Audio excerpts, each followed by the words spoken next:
Back. आप देख रहे हैं वन अपना फाइनेंस मिनिस्टर और यहाँ पर निवेश पोर्टफोलियो के साथ साथ बाजार के तमाम ट्रिगर्स पर भी हमारा फोकस होता है जो आपके पोर्टफोलियो पर प्रभाव डाल सकते हैं। और फिलहाल क्योंकि हम सब जानते हैं कि यूएस के बाज़ारों में रेट कट के आसार प्रबल हो चुके हैं। बात सिर्फ इतनी है कि 25 या 50 पीपीएस होगा यहाँ पर या उससे ज़्यादा होगा। बहरहाल वो आने वाला वक्त ही बताएगा। लेकिन इस तरह के रेट कट के आसार जो बनते हुए दिखाई दे रहे हैं, आपको पोर्टफोलियो के लेवल पर कैसे तैयार रहना चाहिए? इक्विटी और डेट यानी फिक्स्ड इनकम निवेश को लेकर कितने समय तक के लिए कितनी रणनीति बनानी चाहिए, कितनी तरह की कमाई की यहाँ पर आपको उम्मीद रखनी चाहिए, तमाम पहलुओं पर हम बातचीत करते हैं। Mihir Vora CEO trust mutual fund मेरे साथ जुड़ गए हैं। Deepak Agarwal CEO debt Kotak Mahindra AMC मेरे साथ जुड़ गए हैं। आप दोनों का स्वागत है इस खास पेशकश में। और मिहिर, आपके पास ही आऊँगी सबसे पहले, क्योंकि हमने देखा कि पावेल साहब की स्पीच के बाद किस तरह से बाजार ने रिएक्ट किया है और अब जो है सवाल यही उठता है कि निवेश रणनीति कहाँ और कैसे बनाई जाए। सबसे पहले तो ये रेट कट सिनारियो पर मैं चाहती हूँ कि आप छोटी सी और थोड़ी सी कमेंट्री दे दें, क्योंकि अब इसको आरबीआई भी फॉलो करेगा। यही क्यूज लेकर शायद एक सिलसिला हमारे बाजारों में भी शुरू हो सकता है। बताइए मिहिर। नमस्कार Kavita, always a pleasure to be on your show. देखिए, रेट कट एक काफी इम्पोर्टेंट इवेंट तो है ही, लेकिन उसके जो बैकग्राउंड है वो ज्यादा इम्पोर्टेंट है समझना। तो यूएस फेडरल रिजर्व, खास करके मिस्टर पॉवेल जो चेयरमैन है, उन्होंने रेट कट या डविश स्टांस की क्यों बात करी? तो उसका मूलभूत कारण ये है कि जो पोस्ट कोविड स्टिमुलस किया गया था उसकी वजह से यूएस इकोनॉमी को बहुत बड़ा ग्रोथ स्पर्ट मिला था। बहुत अच्छी तरह से यूएस इकोनॉमी ग्रो कर रही थी after Covid because of the fiscal and monetary stimulus. और ये 22, 23 और even this year also growth better than expectation आने लगी थी। तो ये एक पॉजिटिव न्यूज थी। लेकिन ऑन द अदर हैंड हमने देखा कि 22, 23 के आफ्टरवर्ड्स इन्फ्लेशन भी काफी बढ़ना शुरू हो गई थी। और इसकी वजह से आपको याद होगा कि फेडरल रिजर्व ने रेट हाइक करना शुरू कर दिया था करीबन 1.5 साल से। तो almost from 0.5% interest rates almost 5% तक कर दिए, ऑलमोस्ट 1-1.5 साल के दर्जे में। एक अच्छा स्टिमुलस था, बहुत सुपर ग्रोथ आया, उसके साथ ग्रोथ आया तो इन्फ्लेशन आया, और इन्फ्लेशन आया तो हमने रेट हाइकिंग की साइकिल देखी। अब ये हो रहा है कि रेट हाइक की वजह से ग्रोथ धीरे धीरे करके मॉडरेट हो रही है, और ये उम्मीद है कि यूएस इकोनॉमी स्लो डाउन होने वाली है। और उसके साथ जो कमोडिटी प्राइसेस बहुत बढ़ गए थे वो भी बढ़ना कम हुए हैं, तो इन्फ्लेशन भी कम आ रही है। तो एक मॉडरेटिंग ग्रोथ और मॉडरेट इन्फ्लेशन सिनारियो में यही ठीक बनता है कि अब रेट कट साइकिल शुरू हो जाए। और इसकी वजह से फेडरल रिजर्व ने एक डविश रवैया अपनाया है। बट इसका मतलब ये भी है कि यूएस इकोनॉमी स्लो डाउन हो रही है। तो उसके दो पहलू हैं। एक तो अच्छी बात है कि रेट कट होगी तो ग्लोबल लिक्विडिटी बढ़ेगी, डॉलर वीकन होगा, बाकी सब हमारी जो करेंसीज है वो स्ट्रेंथन होगी, तो ये एक पॉजिटिव है। लेकिन US is also the biggest consumer market in the world. तो यूएस अगर स्लो डाउन होता है तो एक्सपोर्ट्स वगैरह पे नेगेटिव इंपैक्ट आ सकता है। तो ये एक फाइन बैलेंस है। इंडिया में हम देखें तो सिचुएशन थोड़ी अलग है। हमारी ग्रोथ ठीक चल रही है, बट हमें एक्सीलरेट करने की जरूरत है, क्योंकि हमने जिस तरह की यूएस वगैरह ने स्टिमुलेशन करी थी आफ्टर कोविड, उतनी हमने नहीं करी थी। तो हमारी इकोनॉमी की रिकवरी थोड़ी स्लो है, और मेरे ख्याल से इसकी वजह से हमें रेट कट ज्यादा करने की जरूरत थी पहले, और अब भी इतनी जरूरत है। लेकिन आरबीआई में मेरे ख्याल से दो कैंप्स हैं। एक कहती है कि इन्फ्लेशन ज्यादा इंपॉर्टेंट है इंडिया जैसे देश में, दूसरी ये कहती है कि इन्फ्लेशन इंपॉर्टेंट है लेकिन ग्रोथ ज्यादा इंपॉर्टेंट है। और खास करके इसलिए क्योंकि हमारा जो काफी सारा इन्फ्लेशन फूड की वजह से आ रहा है, जिसको इंटरेस्ट रेट बढ़ाने से कोई फायदा नहीं होगा। तो मेरे ख्याल से आरबीआई भी रेट कट करेगी, बट शायद थोड़े लैग के साथ करेगी। यूएस फेडरल में पूरी मार्केट एक्सपेक्ट कर रही है विश्व की कि सितंबर अक्टूबर की जो फेड पॉलिसी होगी उसमें एक रेट कट आएगा, और साइकिल शुरू हो जाएगी। मेरे ख्याल से उसके 3 महीने बाद इंडिया में भी रेट कट की सिचुएशन शुरू हो जाएगी।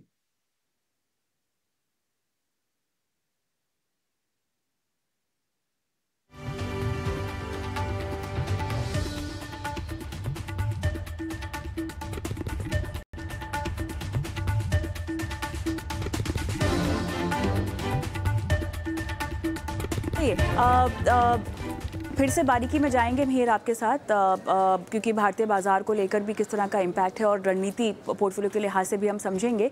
लेकिन दीपक, आपसे एक छोटा सवाल यही मैं पूछना चाहती हूँ कि अब हम क्या पूरी तरह से तैयार हैं रेट कट को आगे ले जाने के लिए भारत में? मैं चाहती हूँ कि थोड़ा सा इन्फ्लेशन के लिहाज से आप कॉमेंट्री बताएँ, और अब किस तरह से अब हमारी, क्योंकि ज़मीनी लेवल पर हम काफ़ी मजबूती से खड़े, अगर मैं बाज़ार की एक बात करूँ, लेकिन फिक्स्ड निवेश को लेकर, फिक्स्ड इनकम के निवेश को लेकर आपको रणनीति के लिहाज से कितने समय तक का ध्यान देना चाहिए, ड्यूरेशन वाइज आपको कैसे प्ले करना चाहिए? लेकिन उससे पहले हम कितने तैयार हैं और कितने तक के रेट कट के लिए हम तैयार हैं, ये बताइएगा। Good evening Kavita, thank you for having me on the show.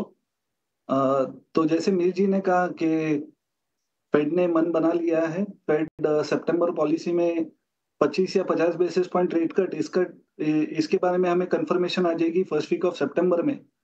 First week of सितंबर में अगस्त के जॉब्स डेटा रिलीज होंगे। अगर वो जॉब्स डेटा यूएस में वीक होंगे तो Fed 50 basis point rate cut कर सकता है। नाउ एक है कि ये जो आगे 15 महीने का जो पीरियड है, ये हमारे हिसाब से ये एक पीरियड ऑफ नॉर्मलाइजेशन है। कोविड के बाद जो इन्फ्लेशन आई थी उसको कंट्रोल करने के लिए फेड ने 525 बेसिस पॉइंट रेट हाइक किए थे। नाउ जब इन्फ्लेशन नीचे आ गई है तो फेड नहीं चाहता कि वो रियल रेट हाई रखकर इकोनॉमी में हार्ड लैंडिंग लाए। तो आज के डेट में अगर हम देखेंगे तो यूएस में रियल रेट कितना है, यूएस का फेड फंड रेट 5.25 से 5.5 और 2.7% इस साल की इन्फ्लेशन है। तो मोटा मोटा 250 से 275 बेसिस पॉइंट का रियल रेट यूएस में है, और अगले साल यूएस की इन्फ्लेशन 2.2% एक्सपेक्टेड है। तो अगले साल ये रियल रेट बढ़कर 300 बेसिस पॉइंट के करीब होगा। तो फेड, क्योंकि वो नहीं चाहता कि यूएस में हार्ड लैंडिंग हो, यूएस में फेड ने एक फैंटास्टिक जॉब किया है कि वहां पे सॉफ्ट लैंडिंग हो चुकी है। ग्रोथ 2 से 2.5% रहते हुए इन्फ्लेशन नीचे आ गई है। तो यहां से लेकर दिसंबर 25 तक हमारा मानना है कि फेड कम से कम 150 बेसिस पॉइंट रेट कट करेगा। उसकी शुरुआत सितंबर से होगी ना। अगर हम भारत में देखें तो भारत में जहां यूएस में 525 बेसिस पॉइंट रेट हाइक हुए थे, इंडिया में सिर्फ 250 बेसिस पॉइंट रेट हाइक हुए थे। तो हमने कम रेट हाइक की क्योंकि हमारे यहाँ इन्फ्लेशन की प्रॉब्लम रिलेटिवली कम थी, और जैसा मीर जी ने कहा कि हमारी ग्रोथ भी स्ट्रांग है, तो इसलिए हमारा सेंट्रल बैंक इतनी जल्दबाजी नहीं कर रहा है रेट कट करने की।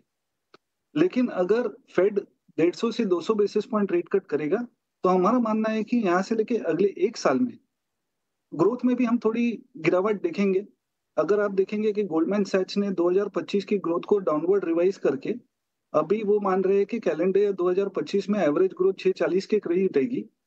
हमारा मानना है कि आरबीआई यहाँ से लेके अगले एक साल में 50 बेसिस पॉइंट हमारा बेस केस है, बट शायद RBI 75 basis point rate cut भी कर सकता है। तो अभी आरबीआई सिंस फूड इन्फ्लेशन को लेके चिंतित है, आरबीआई 4% इन्फ्लेशन की बात कर रहा है, तो ऐसा लगता है कि आरबीआई फेड की पॉलिसी के बाद अक्टूबर पॉलिसी में अपना स्टैंड चेंज करे और दिसंबर ऑनवर्ड्स आरबीआई शायद रेट कट करना शुरू करे। ये समय पे हमारी मैक्रो स्टोरी स्ट्रांग है। डोमेस्टिक डिमांड सप्लाई देखे वो भी फेवरेबल है, डिमांड फॉर बॉन्ड सप्लाई से ज्यादा है। इस सिचुएशन में आज के डेट में जो गवर्नमेंट की 10 साल की कॉस्ट ऑफ बोरोइंग जो 685-690 के करीब है, रेट कट के साथ हमें लगता है कि एक साल डाउन द लाइन ये 6.25 से 6.5 के बीच में आ सकती है, जिसके कारण फिक्स्ड इनकम पोर्टफोलियोज अगर वो 8 साल की ड्यूरेशन रखे तो उसमें एक 3 से 4% का कैपिटल गेन बन सकता है इन्वेस्टर के लिए। तो अगर कोई इन्वेस्टर लॉन्गर ड्यूरेशन फंड में इन्वेस्ट करता है जिसकी ड्यूरेशन 8 से 10 साल हो, उसका रिटर्न ऐसा लगता है कि 9 से 11% के बीच में, बेस्ड ऑन दी एस्टिमेट के 10 साल का जीसेक 40 से 50 बेसिस पॉइंट नीचे आए, तो अगर हम मैच करें तो 9 से 11% ये इन्वेस्टर एक लॉन्ग ड्यूरेशन फंड से उम्मीद कर सकता है। राइट मिहिर, एक आखिरी सवाल, और मेरे ख्याल से आपको एक मीटिंग के लिए जाना है तो आपको फारिग करेंगे। फटाफट आपकी नज़र किन सेक्टर्स पर रहेगी Mihir? Rate sensitive, capital intensive sectors जहां पर रणनीति बनाई जा सकती है इस रेट कट को ध्यान में रखते हुए मिहिर? सर्टनली क्योंकि हमने ये देखा है कि जो फाइनेंशियल सेक्टर है, खास करके बैंक्स और एनबीएफसीज, वो सेक्टर ने काफी टाइम से अंडर परफॉर्म किया है, और इसकी काफी सारी वजह है। एक तो सबसे बड़ी वजह ये थी कि लिक्विडिटी टाइट होने होने से, काफी टाइम से लिक्विडिटी टाइट होने से मार्जिन के जो उनके जो नेट इंटरेस्ट मार्जिन थे, उस पर प्रेशर दिख रहा है, और क्रेडिट ग्रोथ भी धीरे धीरे करके स्लो डाउन हो रही थी। और दूसरी ओर से आरबीआई जो सबसे प्रॉफिटेबल सेगमेंट है, unsecured loans, personal loan, credit card में, वहां पे कॉशन एक दिखा रही है आरबीआई, और बैंक्स और एनबीएफसी को कह रही है कि आप ज्यादा अग्रेसिव ना हो ये सेगमेंट में। तो जो फास्ट ग्रोइंग सेगमेंट था पर्सनल लोन्स वगैरह का, जो प्रॉफिटेबल भी सबसे ज्यादा था, उसमें भी एक आरबीआई ने स्लो डाउन करने की बात करी है। तो ये लिक्विडिटी, मार्जिन प्रेशर्स और जो हाई ग्रोथ सेगमेंट थे उसमें स्क्वीज की वजह से हमने देखा कि ये सेगमेंट ने अंडर परफॉर्म किया। लेकिन अच्छी बात यह है कि बैंक्स जो है वेल कैपिटलाइज्ड हैं, एनपीएस के कोई बड़े इश्यूज हैं नहीं, और ग्रोथ के लिए फुल्ली तैयार है बैंक। तो जैसे ही क्रेडिट ग्रोथ पिकअप होगी मेरे ख्याल से कॉर्पोरेट सेक्टर में, तो ये एक सेगमेंट काफी अच्छा दिख रहा है। ओवरऑल मैं ये कहूंगा कि फाइनेंशियल्स तो अच्छे ही हैं, but capital market link segments में जो है, जैसे कि wealth managers, broking, asset management, insurance, ये सेगमेंट्स भी हमें बहुत अच्छे लगते हैं। तो ओवरऑल फाइनेंशियल्स में सिचुएशन अच्छी लग रही है। सेकंड इज, ओवरऑल मैं थीम देखूं तो जो डोमेस्टिक लिंक्ड इकोनॉमिक सेगमेंट्स हैं, वो हम अभी भी ज्यादा प्रेफर कर रहे हैं कंपेयर टू आईटी वगैरह, क्योंकि हमें अभी भी लग रहा है कि इंडियन ग्रोथ रेट जो है बाकी रेस्ट ऑफ द वर्ल्ड से काफी बेटर रहेगी। तो उसमें जो capital goods, construction, consumer discretionary, auto वगैरह, इस तरह के जो सेगमेंट्स हैं, उसमें हम ज्यादा बुलिश हैं कंपेयर टू आईटी वगैरह। ऑल राइट, चलिए दीपक, अब आपसे सवाल पूछना होगा मुझे, एक रिटेल निवेशक को ध्यान में रखते हुए जिन्हें खासतौर से फिक्स्ड इनकम में अपने पैसे अब पार्क करने हो, क्या हम शॉर्ट टू मीडियम प्ले करें या medium to long term play करें, और किस तरह के निवेश विकल्पों में और किस तरह की ब्याज दरों की हमें उम्मीद रखनी चाहिए? ये डिपेंड करता है इन्वेस्टर को अंडरलाइंग पोर्टफोलियो में वोलेटिलिटी से वो ही प्रेफर्स लो वोलेटिलिटी और is okay with higher volatility. Longer duration funds में बिकॉज उनकी ड्यूरेशन ज्यादा है, उनमें वोलेटिलिटी रिलेटिवली ज्यादा होगी। तो ये समय पे लेट से शॉर्ट ड्यूरेशन फंड में जैसे हमारी व्यू है कि 50 से 75 बेसिस पॉइंट रेट कट अगले एक साल में हम देख सकते हैं। लिक्विडिटी बैंकिंग सिस्टम में काफी इजी है, और लग रहा है कि यहाँ से लेके नेक्स्ट अगले एक साल तक भी बैंकिंग सिस्टम में लिक्विडिटी इजी रहेगी। अभी तक शॉर्ट टर्म रेट्स में हमने ऐसा कुछ खास रिएक्शन देखा नहीं है। लगता है कि जैसे जैसे आरबीआई रेट कट करेंगे वैसे वैसे शॉर्ट टर्म सेगमेंट में हम मूवमेंट देखेंगे। तो अगर आरबीआई के अगले एक साल में 50 बेसिस पॉइंट रेट कट आते हैं तो हमें लगता है कि जो शॉर्ट टर्म रेट्स है 2 साल से लेके 5 साल के कॉर्पोरेट बॉन्ड्स के, उनके रेट हम 30 से 35 बेसिस पॉइंट लोअर देख सकते हैं। तो अगर 30 से 35 बेसिस पॉइंट 2 से 5 साल सेगमेंट में नीचे आते हैं, और अगर हम अज्यूम करते हैं कि शॉर्ट ड्यूरेशन फंड की पोर्टफोलियो ड्यूरेशन 3 साल के करीब है, तो वहां 1% कैपिटल गेन्स का स्कोप है। आज के डेट में शॉर्ट ड्यूरेशन फंड्स जो हैं इनकी पोर्टफोलियो 7.5 से 8% के बीच में है, और अगर हम कैपिटल गेन्स जोड़ दें तो ये स्कीम की ग्रॉस रिटर्न जो है वो 8 से 8.5 के बीच में रह सकती है। तो शॉर्ट ड्यूरेशन फंड वो इन्वेस्टर ने देखना चाहिए जिसे रिलेटिवली कम वोलेटिलिटी चाहिए। जो इन्वेस्टर वोलेटिलिटी से ओके है वो लॉन्ग ड्यूरेशन फंड्स कंसिडर कर सकते हैं। लॉन्ग ड्यूरेशन फंड्स की आज duration dynamic fund, guild fund, बाजार में जो एवरेज पोर्टफोलियो ड्यूरेशन है वो 8 से 12 साल के बीच है। हमारा मानना है कि रेट कट के साथ और फेवरेबल डिमांड सप्लाई सिचुएशन देखते हुए गवर्नमेंट की जो 10 साल कॉस्ट ऑफ बोरोइंग है ये एक 40 बेसिस पॉइंट अगले एक साल में नीचे आ सकती है, जिसके कारण ये पोर्टफोलियोज अगर 8 से 9 साल ड्यूरेशन चलाएंगे तो इनमें एक 3% कैपिटल गेन का स्कोप है। Longer duration fund with higher volatility lower double digit return देने की एक्सपेक्टेशन यहाँ पे है। तो इन्वेस्टर अपनी रिस्क प्रोफाइल के हिसाब से फंड चूज करिए। लो वोलेटिलिटी चाहिए तो short medium duration fund select करिए।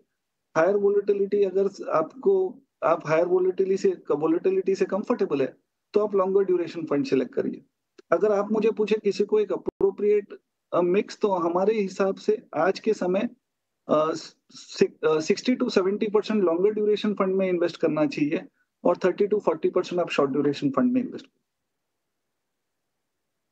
राइट, चलिए बहुत बहुत धन्यवाद आप दोनों का। समय हमारे पास कम है, लेकिन काफ़ी विस्तार से दर्शकों को बताया कि रेट कट की तैयारी पोर्टफोलियो के लिहाज से कैसे कर लेनी चाहिए। और यहाँ पर क्योंकि हमारी ग्रोथ स्टोरी भारतीय बाज़ारों के लिहाज से काफ़ी उम्दा है, तो इस मुनाफे को जो आप ऑलरेडी कमा रहे होंगे अपने पोर्टफोलियो में कैसे बढ़ाया जाए, उसकी रणनीति आपने दी, दोनों ने दी। बहुत बहुत धन्यवाद, समय निकाला और बातचीत की आज हमारे साथ। तो ओवरऑल बोनापेरा फाइनेंस मिनिस्टर में हर बाज़ार के ट्रिगर के लिहाज से हम आपको स्ट्रैटेजी बताते हैं, ताकि भले ही आपका लॉन्ग टर्म नज़रिया हो, भले ही इस तरह के बाज़ार के ट्रिगर्स को लेकर आपको रणनीति को लेकर कोई बदलाव नहीं करने हैं, लेकिन हमको ये बात समझ में आती है कि जिस भी एसेट क्लास में आपने निवेश कर रखा है, उस एसेट क्लास की चाल किस तरह से बदलेगी या वो कैसे रिएक्ट करेगी। और इसीलिए इस तरह की समझाइश हम शो में इन्वेस्टर एजुकेशन के तौर पर शामिल करते हैं। लेकिन हाँ, ये एक ऐसा शो है जहाँ पर अपने सवाल भी आप हमसे पूछ सकते हैं। व्हाट्सएप नंबर है जो स्क्रीन पे बस अभी फ्लैश हो जाएगा। साथ ही यूट्यूब पर भी अपने सवाल जो हैं वो आप छोड़ सकते हैं। 9619873567 वो नंबर है, जहाँ पर भले ही आपको निवेश को लेके कोई सीख चाहिए हो, पोर्टफोलियो का चेकअप कराना चाहते हैं, इंश्योरेंस कैसी खरीदनी है, कौन सी खरीदनी है को लेके कन्फ्यूजन है, इन्वेस्टमेंट्स पे टैक्स कैसे लगता है, क्रेडिट कार्ड या किसी भी लोन का बकाया कैसे आपको चुकाना है, किसी भी तरह की स्ट्रैटेजी चाहते हो तो अपने सवाल व्हाट्सएप कर सकते हैं। इतना ही नहीं, यूट्यूब के कमेंट बॉक्स में भी सवाल छोड़ सकते हैं। इन सब सवालों को हम शो में शामिल करते हैं, एक्सपर्ट से आपको लाइव सलाह दिलवाते हैं। तो फिलहाल आज के लिए इतना ही, मुझे भी इजाज़त दें। नमस्कार।